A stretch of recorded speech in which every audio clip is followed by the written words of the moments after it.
What's up guys, Jason Cardamo. We're here at day 5 of the 90-day DSD Genesis, not challenge but case study, and right now today is not going well. It started off really good at 5 this morning. It jumped right into the training. I set a goal yesterday to finish all of traditional, and whenever I fell asleep, whatever happened, I don't really know what happened last night. I was up talking with my wife, and next thing I know, I woke up and it was like 3 a.m. on the couch. And I had the intention to go to bed, and then I woke up the next time and it was 5 a.m. So that was basically a big time warp there. And so I still had a chunk of the training. I went through tons of it this morning early on, and I only have 13 plus 5, 18-ish minutes left in the training, which after my notes, depending on the nature of it, it's probably going to take 30 to 60 minutes to go through it. I do want to note to you guys really quickly, I've said this before, I go through the training really detailed. My intention is actually, when I go through this, that I can actually teach this stuff to somebody the very next day. You know, usually I'd have to have my notes that I'm taking, but I could teach it to you guys right now and do get across 80–90% of the content in there. That's my intentions when I go through training. So I'm not going to be spending all this time going through it again and again, which is interesting because I'm a visual learner and this is video training. So what I want to do is sit back and just soak it in, and that's what I want to naturally do. But I've learned if I take solid step-by-step notes of there's times where I pause it every 20 seconds, type out everything he said, and play again. And so, so anyway, it's going to take me another 30–60 minutes to be through traditional. Then I get on to the US section. And I said today's not going well because I have a list of things that I wanted to do today, and I wanted to share this with you guys. It's right here. Oh, let me focus here. So we have traditional US, those are the trainings. We have van title, cancel TS, that's traffic swarm. I can't read it backwards on the little screen here. We have Craigslist garage or sell. Oh, you know what? Wait. I transferred over here. Sorry, guys. Look at how today's so crazy. I'm trying to read off this, and I took the time to write everything up here like 3 hours ago when I was going to shoot this video for you, and now I'm just doing the video now. So I was going to do a quick video letting you know where I'm at. I had a little bit of overwhelm this morning. I want to talk about that. And then I was going to do another video recapping some spreadsheet real number crunching later today. Well, it's already 1:01 p.m. right now. Did I not hang a clock in my room? I guess I didn't. I don't even know. Oh, the clock's over there. So it's 1:01 p.m. and just had to check, make sure it's actually close to being 1:01 on that thing. Sorry, little OCD kicking in here. So I don't know if I'm going to do another video today because I might kind of change what is all going to happen today. So I will say, traditional, no problem, 100% is going to be done in the next maybe 2 hours. So I'm thinking about going on a run real soon here. I need to really regroup. I didn't get my workout in this morning. That's a really important part to keep things stable and keep my energy high like it's not already high enough. US Genesis, I have full intentions to get that done, but I don't know how much is in there, so I don't know if I could realistically get that done in like 3, 4, 5 hours or whatever I'm gonna have left later today. Oh, let me make a note. Oh yeah, I did. Okay, let me put this thing aside because we have this on the board. So, the training we talked about, canceling traffic swarm. So I actually ran numbers, I have them right here, I'll actually share these with you. So I made massive progress. So I originally learned on the Franklin Covey time management system where when you're doing something, and training is actually traditional, TRA, and US. So I'm gonna put a little circle next to traditional and a circle next to this, which means in progress. Traffic swarm, I think it's just decision time. I basically ran the numbers. It is decision time, so I'm gonna put a circle, but I just need to take 5 minutes and make a final decision on that. Haven't touched this, haven't touched this. I guess I didn't write this in here. Bank money, I think. Oh yeah, that was, yeah, I actually did already start this one. So actually what's interesting is that I felt like today is quickly becoming a failure, and I'll talk about traffic storm in a second. But now, and I'm just talking out loud, guys, this is part of why I did the video, by the way. I'm not just doing these videos for you guys. This actually helps me stay sane, stay organized, like take a recap. I'm sitting here at 1 o'clock, you know, the day's like half through. I guess technically my day started at 5. What, I've already put in like 7-8 hours today. So, and it's been working the whole time. I had a 2-hour phone call. We'll talk all about that. But I'm looking at this, I'm like, hey, I'm actually making some good dents into this stuff. So this is my list of things I wanted to get done. I've actually made a big chunk, a nice little dent here. I forgot the symbol when you're delegating something. It might be an arrow, like this. I can't remember. Because apparently I don't delegate enough things back in 2001 when I learned, or 98 when I learned this system. So anyway, so I don't remember the symbol. This is something I'm delegating to my wife, but I need to do some initial research for her and give her the people to contact for that. So I'm actually going to go ahead and jump on that right after I finish traditional. Somewhere I have to plan out finishing traditional versus my workout, which is a 30-minute real easy run, versus eating. I'm getting super hungry right now. So anyway, I got to plan out when I'm going to do what. So the bank thing, I think that's pretty much done now. So here's what's interesting. I shared you guys' financial situation. I almost shot a completely separate video just on this, what I'm about to tell you guys, but I'll keep this as short as I can. So I went into my bank today, and this didn't happen in this order. This is inspired by someone contacting me, but I checked in our bank 2, 4, 6 hours ago, whatever, and we have a total across all 5 or 6 of our checking and savings accounts. Now, not our business accounts, those are outside, different logins and stuff, but in our main bank account, our personal accounts and everything, we have a total of $23 across the 5 or 6 accounts. And we've never been anywhere remotely even close to that. It's crazy, but with how they are right now, if no other charges go through between now and 9 p.m., we won't get any $35 charges on anything, which is awesome, and a miracle too. So we have somewhere like $600 to $800 is on the way. It's been on the way, it was slightly delayed. I have another, what day are we in? Right here. It's the 6th. So I have another about 10 days or so where many thousands are on its way in. And also I need to check in. I probably am due for some more to initiate some more transfers and have more money. So there's always money being transferred from different companies into our accounts. So basically it's gonna be tight for us basically in the next 10 days or so. And starting in about 10 days, moving forward from there, there's like triple the amount of income we're used to. It's some big number, like multiple 5 figures and stuff on the way.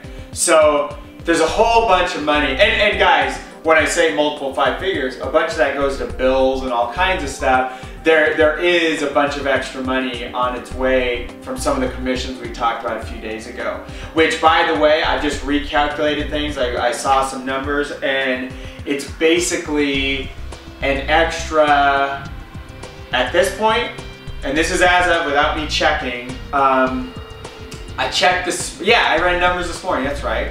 I've done a lot today that wasn't even like on this list. So, an extra almost just under $5,000 in additional commissions on its way.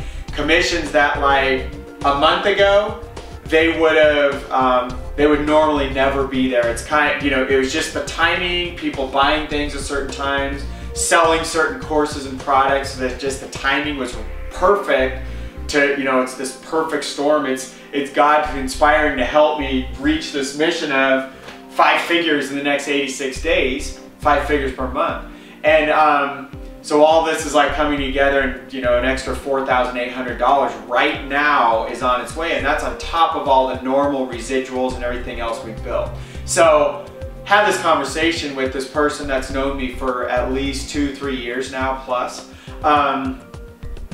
They're on my team here with DSD, and they were asking my advice on some things, and they basically just kind of opened up, and they were like, I've been watching your case study videos, and I just want to, they basically were saying how much they appreciate how transparent I've been, and they were like, this kind of blew my mind. I think it's that guru status thing that a lot of people tend to get in our industry.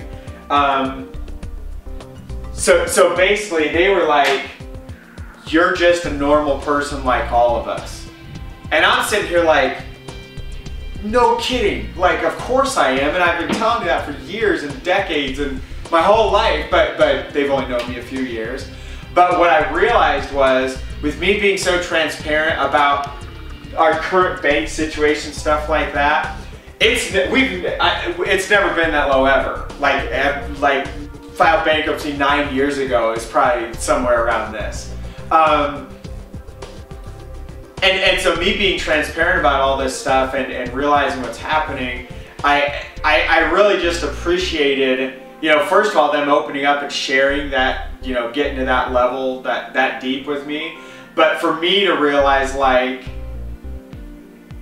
something like that, that wasn't my intention. You know, that wasn't part of my plan to share all this stuff and be like, oh, I really want people to open up, so I'm just going to really get intimate. I've always been like this. I've always shared everything. I just realized that I think the perception of some people, of a lot of people, has been gurus, people like me that have built big teams and do things, and even people that are way more guru than me, like Frank Kern and stuff. I think human nature is to tend to look at somebody like that and be like, oh, their life must be perfect, they have millions in the bank, they have the perfect relationship, their kids are perfect. I remember hearing from a big mentor of mine some problems they were having with one of their children, and I was sitting there like, I can't believe they would ever have problems with their children, because they're like the most amazing role model ever.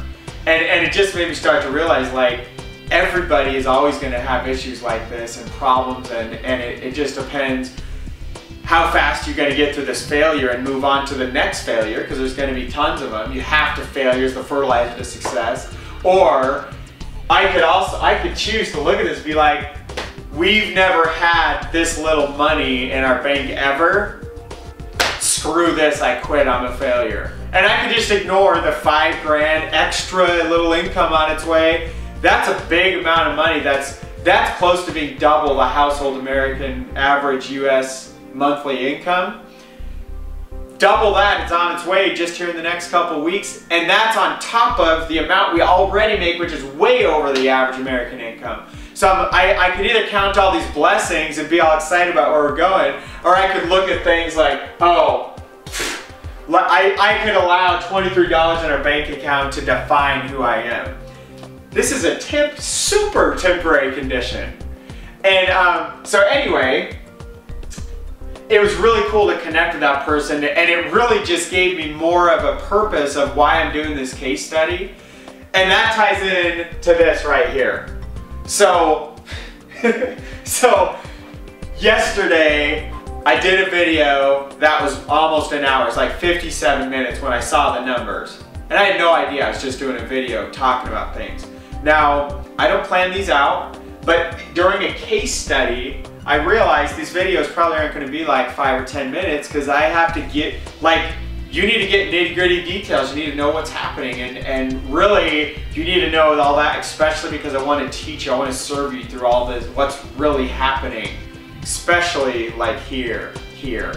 Not so much numbers in a bank. Yeah, of course this stuff matters. Just got some awesome numbers on a 2-hour phone interview I just did with a couple people that are ahead of me in the game of FBA.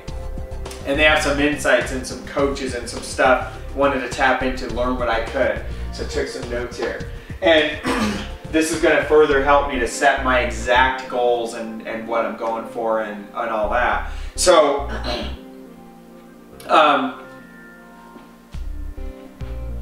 if we just look at the 1 hour video I did yesterday, you take that across 90 days, it's 90 hours. The average American work week is like 40 hours. Well, if I do 90 hours worth of videos in the next 90 days, that's 2 weeks alone out of the 12 weeks I have to crank this goal. 2 out of 12 weeks just in videos. That's probably not the most efficient use of my time. And then I looked at them like, okay, I know the videos aren't really a full hour. A lot of them are like 20 minutes, 30, 40 here and there, you know, all over the place. Excuse me, hold on. I have to clear my throat and it's triggering my hiccup reflex. Hold on a second.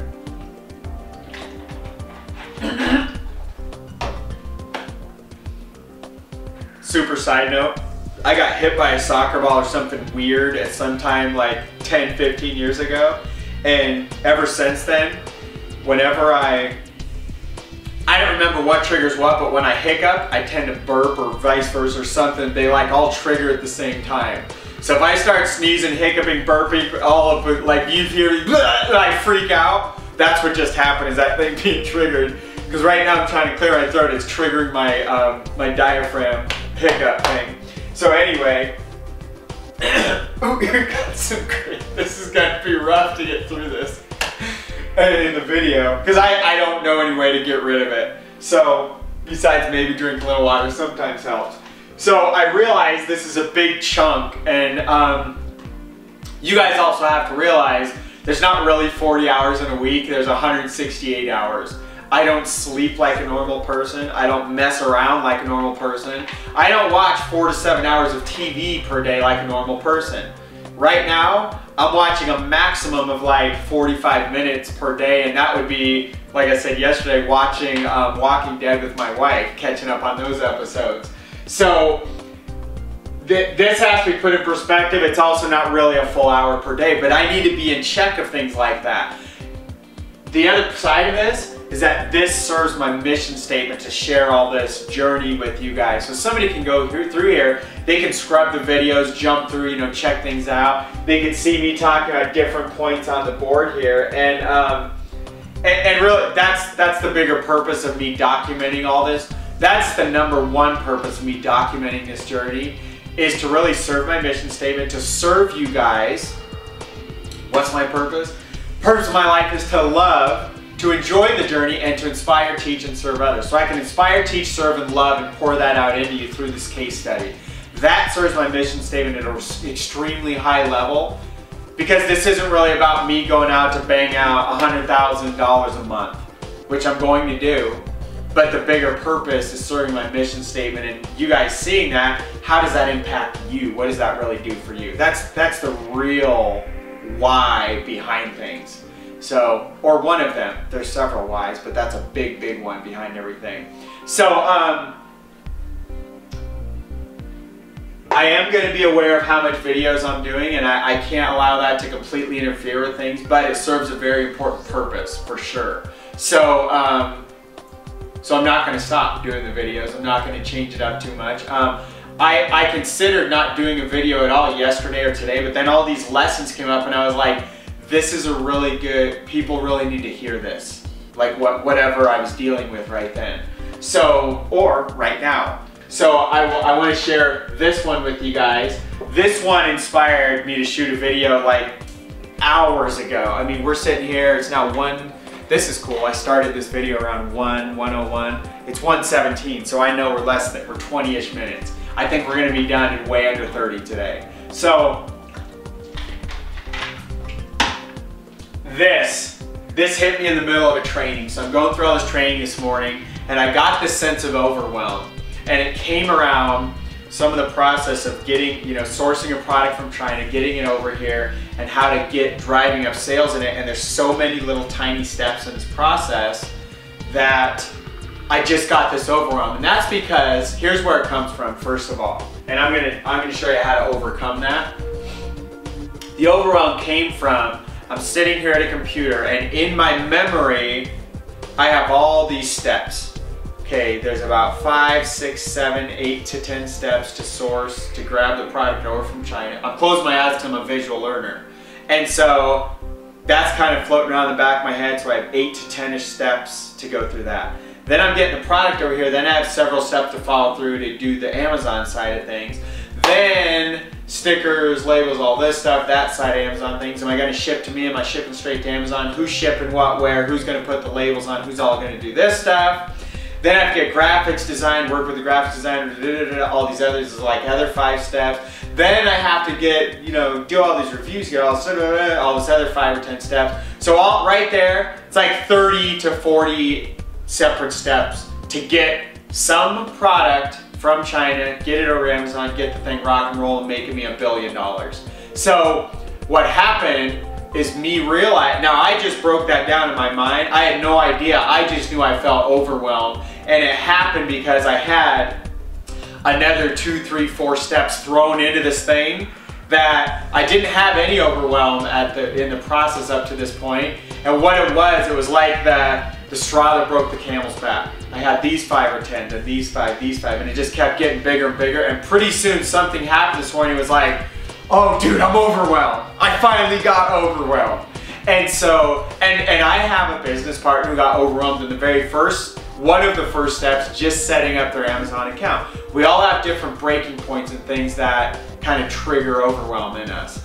And so what you need to know is how to break through that. And the very first thing I wanted to teach about this morning that inspired this video that was supposed to be this morning was, how do you overcome it? You take massive action.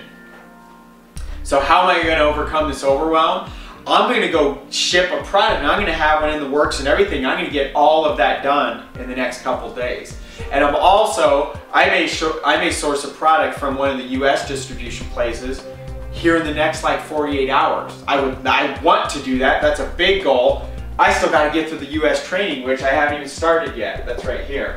So I'm looking at all that. How am I going to destroy and obliterate this overwhelm? I'm going to go take massive action. And it's not even, I'm not even going to have time to think about any overwhelms. I'm just going to be, okay, what's next? Step A, B, C, D. Ripping through this whole process as fast as I can. Because I know, it's like when I was just teaching my kids to ride a bike. They were completely overwhelmed. They were afraid to fall. They couldn't remember which way to do the pedals. They couldn't remember one foot pushes and then the other foot pushes. They don't push at the same time, or like the pedals don't move.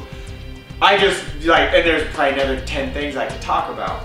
How do you steer the bike correctly? Is it windy? How do you get started from dead stop? Why can't I just put my feet up on the pedal and like balance correctly? Why do I fall over when I'm not moving? How do I get the bike started and then put my foot on the pedals quickly? There's like 5 or 6 things right there. They're thinking about all that. When I get on a bike, bam, jump on, I'm gone. It's all unconscious competence.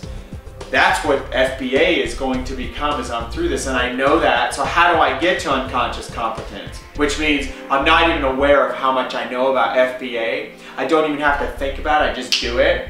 How do I get there?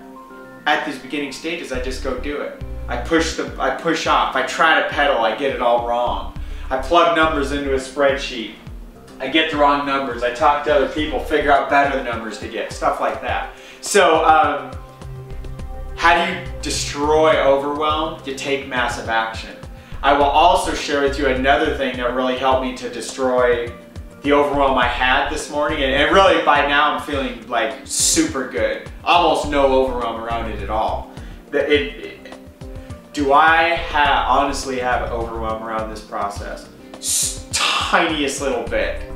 But what do I have a ton of? Excitement to get through some more of these steps and take action on them. I'm pumped up for that. So I made this note right here. It says calculus. Now just that word alone sends most people like, oh my God, it's math. I hate algebra, trigonometry, differential equations, calculus, all this crazy stuff. So I want to share an experience I had it was calculus 3 when I was in college. So yes, they actually have calculus 1, 2, and 3 at the school I went to. I think that's pretty common to have multiple levels. So I'm in Calculus 3, and I'm working this problem where our homework for the entire weekend, we had just 4 problems. So if you're doing like addition, it's like 9 plus 7, that's 1 problem, 16, boom, it's done in like a millisecond, right? Well, these problems weren't quite like that. On these problems, these are like word problems. You got to draw things. You have like 30, 40 different steps, and you got to basically break it into these subgroups of main sections, and each section has its own 5 or 10 little steps, where if you get even one little thing wrong, like you do one set of multiplication, addition, division, integral, what's the opposite of an integral is a derivative. Those are scary calculus terms. But you get one single calculation wrong, and all the other 39 of them are wrong, if there's like 40 steps in the whole process. And I remember setting up on this journey, and because I was on the bus, we were driving, there was like it was supposed to be an 8-hour drive from Denver, Colorado to a place called Durango on our school bus. Well, our bus broke down. We went through snow up in the mountain path. I think it's Wolf Creek or whatever you drive over. So whatever it is, we were late to our game, and it went all through the night. We didn't even get to our hotel. It was crazy. It turned into like 16 plus hours or something. So we arrived there with like almost no sleep, and we're supposed to play a soccer game. And we did, in the snow, wild times, but here's the point, is I remember sitting there in that bus, and all the guys heard me talking. Nobody ever does homework, you know. I got a really high GPA in college, and I did my homework. That's all I did. I do homework. That's it. Turn in, like take a test. That was my whole game plan. Not anything extra. Never did extra work, stuff like that. But I remember sitting there in the bus, and my feet are up, and I have my book here, and I'm just doing these calculations. And I remember I can visually see like where we were at with our bus. And I remember getting done like 2 hours later with the first problem. 2 hours for one problem. And I remember looking back, and it's like tons of work. So all the main work is on like one piece of paper, but all these subsheets of like side calculations and drawings and like all the stuff I had to do, kind of like all the little side calculations to grab something over in China and do the research on the item in the first place. Figure out what the Amazon costs are going to be, everything you go through when you're doing this FBA process. And I was somehow, this thing popped in my mind this morning as I went through the Overwhelm, and I'm like, dude, I can do this. That's because I had already done it. Now, I haven't done FBA before. I've done like a 40-step crazy process that took me 2 hours to go through a single calculus problem. But I remember looking back on that and looking down on the sheet. I have chills right now, guys. Chills all over my body remembering something that I did in like 1995 or 6 or something. Maybe even 94. And so we're talking something literally 18 to 20 years ago this happened to me, and I'm completely emotionally charged remembering something from 2 decades ago. That's crazy.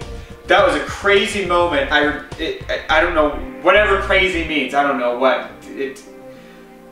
That's a weird definition I'm using right now, but I can look back on something from 2 decades ago and look back on something I did, and I'm like, and that gives me the confidence to realize to blow through Overwhelm I had this morning.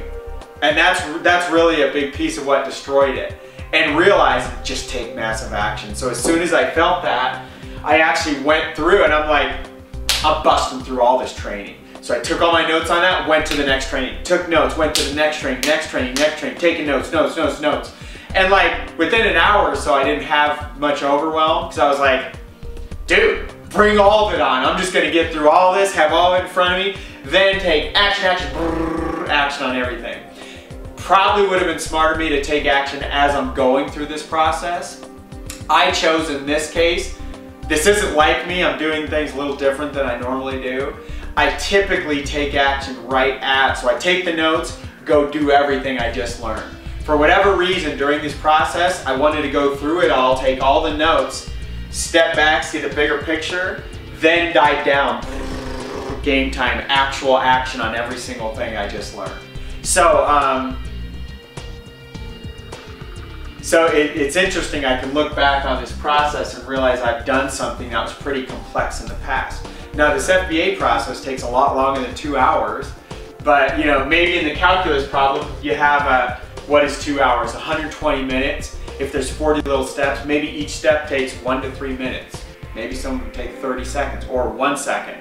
9 times 7, write down the answer. Maybe that was one of the 40 steps. So FBA, just the process alone of communicating with a vendor in China, that could take days if I do it wrong, or I could do what the training taught me and it may take a matter of 20, 30, 60 minutes, something like that. So, you know, the time frames are a little different because this is a bigger project. FBA is a bigger project than a little calculus problem, but I can reference things from my past and pull those out now and realize I can do it. So we're basically about a 30-minute video. So we're about half the time yesterday. That's awesome. I'm wrapping this thing up right now. So use things from your past. Look at things you've done. I can guarantee if you look at the skill set you have at your job or in your family or in your community, maybe you lead organizations in your church or like charitable organizations or local like soccer clubs. My dad is the president of a giant club one time. You reference things like that and look at what you actually had to do at different situations, projects you did, stuff you did, whatever. Use that and relate it to the situation you're in now and realize, dude, if I can do that other stuff, I can do this too. Just haven't done this yet, I just gotta get through it. How did I learn all that? How did I get through that? What lessons could I take to apply to this today? And so that's really the main thing I wanted to get across and just was inspired to when I got the Overwhelm this morning and how I'm gonna blow through that and some of my thought process around that. So I know I mentioned this traffic swarm thing early on. And so this does, I had this, so I wrote on this sheet of paper everything you see above my hand right here. I wrote all this, well, you can see the date up there on the 28th of May, so before I went to Vegas. Today, I wrote all the stuff down here because I ran some numbers. And what I did was basically estimate today, it's like 9 days later than the 28th. So I ran all the numbers and over 9 days, so what the heck is this? You guys don't even, sorry guys, I didn't give you the bigger picture. Traffic Swarm is a place to basically get traffic, internet traffic. Now this is not gonna help me with FBA. It might help me build the affiliate side of DSD. So the network marketing side is another way. Internal to the company, they always call it affiliate. So I have X number of credits built up here already, and so I wanted to see how many credits have I built up in the last 9 days. So I did that and I basically estimated how many credits I'd get over a 30-day period because I already have a sample of 9. You just a little bit more than triple it. So I took the number of credits I gained in the last 9 days, I multiplied it by 30, divided by 9 to get the estimated number of what I would get over the 30-day period. So what it turns out, and then I figured out, okay, I'm gonna get this many credits and I have 2 accounts over there. How much would it cost to buy those same amount of credits? So here's the numbers I'll share with you guys right down here. So on the first account for JC, I would have about 2,000 credits by the end of the month. For this other account, KM, have about 21,000 credits per month, and I figured out how much it costs to buy 2,000 and to buy 20,000 credits. And this one would cost, you know, $20 to $40. This one would cost $125 to $220. So now I was actually pretty darn sure I was just gonna full out cancel traffic swarms because each one of those cost me 30 bucks a month. So I'm $60 going out. Now that's not a big amount of money. It's not even, we make decisions around $100 and above currently. Soon to be, it's gonna be like $250, $500 above. One day it's gonna be, if it's less than $1,000, buy it. I don't care, like buy it. Hey babe, is it less than 1,000? Good, buy it. Like that's gonna be our rules. So right now the rules are 100. Not today, because we have 23 left in the bank, but I'm saying our general rules that we've had for like 6 years now. So I'm looking at this, and they're costing us only 60 bucks a month, And I was like, that's 60 bucks, it's a total waste, because we're only making back around like, I think, I'd actually have to ask my mom. We just ran, do I have it here? I didn't write it down. It was like $10 a month or something. So we're paying 60, making back 10. We're losing 50 bucks a month. Gaining credits, I'm ignoring that part of it, but if I look at the credits part of it now I realize we're actually gaining on the one account, we're gaining like at least 100 to 200 bucks a month worth of advertising.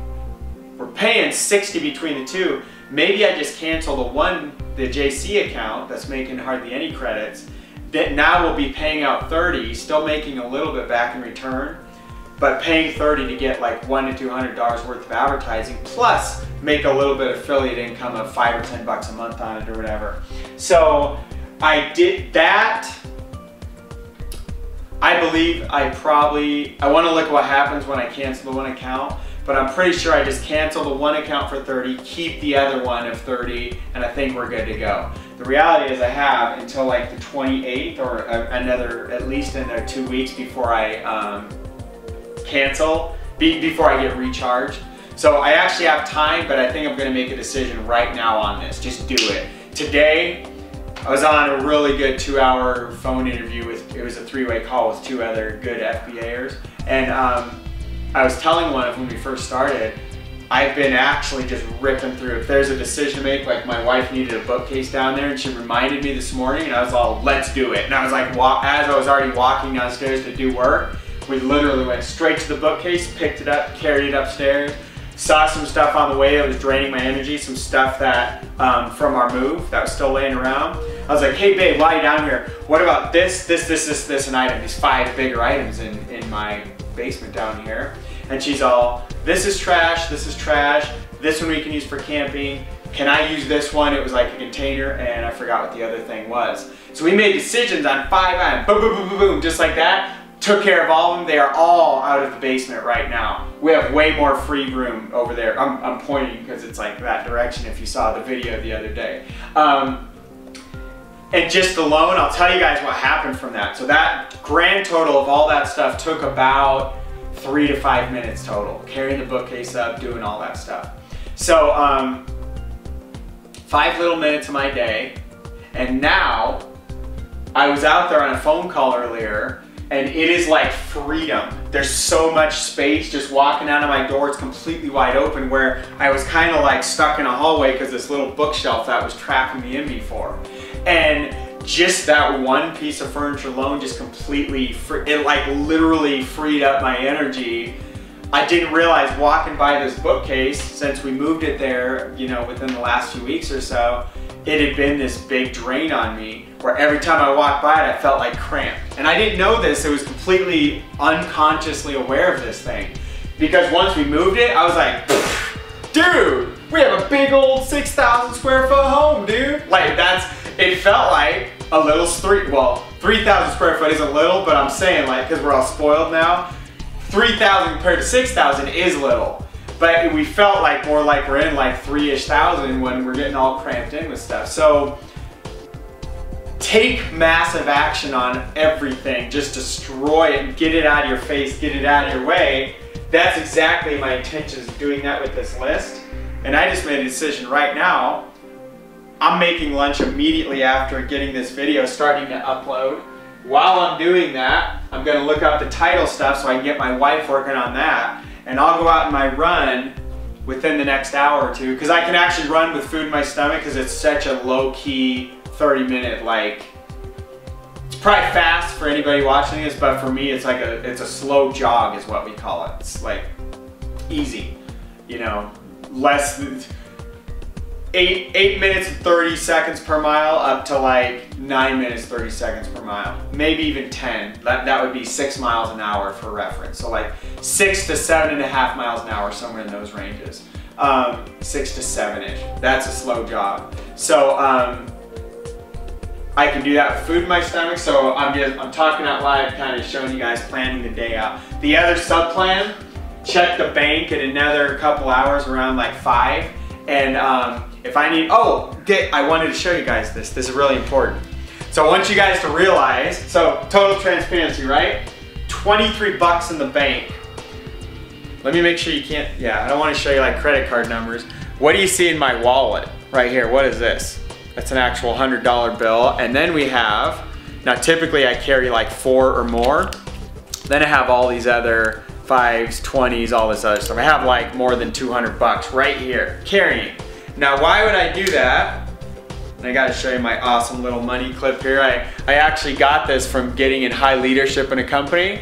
If you can see the little JC, see, check that out. It's pretty awesome. And this thing just like basically, it's called the money clamp or something. It folds open, you squeeze this to pull cash or cards in and out, holds all your cards, all this stuff in here. It's totally awesome. I got this thing from high level leadership at a company engraved with my letters. I love this thing still. That was back in like 2008 or 9. But I wanted to show you guys this because I learned this from Tony Robbins. You should always carry at least 100 bucks cash, and I actually carry like 400 plus all the time. And it freaks out my mom, it freaks out everybody. They're like, dude, don't leave your money on the table. This is a reminder all time to look down at it. I'm wealthy, I have money. I always have money. I don't give a rip what a bank account or PayPal, we actually have a lot of PayPal money right now. I don't care what anything says right now. I look down at my wallet at any given second of any time, we're wealthy. And this is just a constant reminder to kill poverty mentality. So, and what this really is, guys, this $100 bills, they are a part of my tithing money. So I actually had, the last time I had 4 in here was during our move. And super late at night, it's like 10:30, crazy day, everybody's dead. We had 4 moving guys. I just happen to have 4 $100 bills. So we fill out the credit card information, sign the stuff, and I pulled out $400 bills and handed it to the guys as like a tip. Now, technically, I don't really consider that tithing or charity, but that's the kind, I'll share with you another time when I drained, I don't remember how much. So Kim and I like to go to this place, it's called Dave & Buster's, has video games, it's a bar, food, like all this stuff. It's like we call it our cheers, where everybody knows your name because we know the whole working staff and all the owner and everything there. So we go there, and one of the bartenders that we've now known for like 4 to 6 years or something, since around 2008 or 9, that his name's Tony, and cool, just one of the coolest guys. Love this guy. He's amazing at his job. He's a great, great guy. So anyway, he was getting married, and he was headed out to his honeymoon, and we found this out. And I stuck some hundreds, folded them all up so you couldn't really see it. And I'm all, Tony, we're taking off, dude, take care. And I shook his hand with the hundreds, left him in his hand. I'm all, love you, dude. We just left because I wasn't even gonna have him try to like fight us back. And we took off, and that's the kind of thing I like to do. Now, Grant, that's like a friend, so maybe that doesn't even count as tithing or charity, really. So here's a great example. I got real examples. One of the first times I ever did this is one of my best examples. I was at a King Soopers walking out, there was a little kid there selling stuff for it was actually a charitable organization.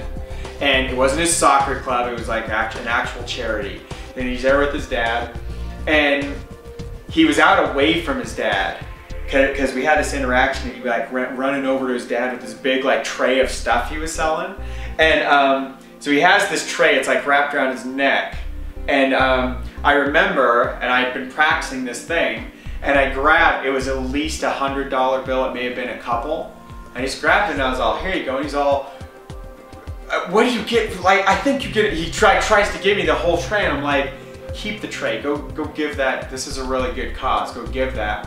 And he took the money and he's like freaked out. He's looking at me like I'm like trying to abduct him. Like he's like totally like can't comprehend. He gets money and he gives items, but he just got a crap load of money, more money than he's seen all day, and he doesn't know what to give, and he's like overwhelmed. And he just like turns around and he starts like almost jogging back to his dad or whatever, sitting in the corner. And I just got this big smile and I just took off. I mean, I didn't run, I just walked away, and I didn't see what happened when he got to his dad. I just remember that that was something that ingrained giving to other people. And that was before I started giving to homeless at Christmas time and stuff like that. That was an amazing experience, totally different, where we go to Costco, spent tons of money, even when we didn't have a lot. I remember one year spending like $500, $600, $700, $800 at Costco, but all this stuff for these homeless people who really needed it. Deodorant, shampoo, toothbrushes, toothpaste, all these things you need, not booze and drugs and all the stuff that sometimes they blow their money on. We made these care packages and delivered them to all these homeless people. Totally, these things that have been just ingrained, like how important it is to really give back. And so anyway, now I'm probably at like 40 minutes. I don't even want to look because my screensaver came on. And I'm ending this video right now. I was reminded to keep $100 bills in my wallet in 2010 in November from Tony Robbins. Do this. Oh, you can't even see it, can you? Do it. Do that. Keep them around because it's a constant reminder of like, you gotta kill your poverty mindset. I also encourage you to go read T. Harv Ekker's Secrets of the Millionaire Mind. He does some cool exercises around killing some poverty mindset too. Nice, and if you get the book on audio from Audible, they don't have an unabridged, which is the full book. They only have abridged, which is like the condensed version. It's like 2 or 3 hours long. It's like jam-packed with really cool tips and stuff. So, my nose is like super itchy right now. So anyway, apparently I found the way to get rid of the hiccups is to just do a video. So, love you guys. We will see you maybe tonight, maybe tomorrow. I have no idea because I'm on this amazing journey and I'm going to enjoy it because that's part of my mission statement. I have an intention of what I think is going to happen. Let's see what really happens. See you guys next time. To your ultimate success. God bless, guys.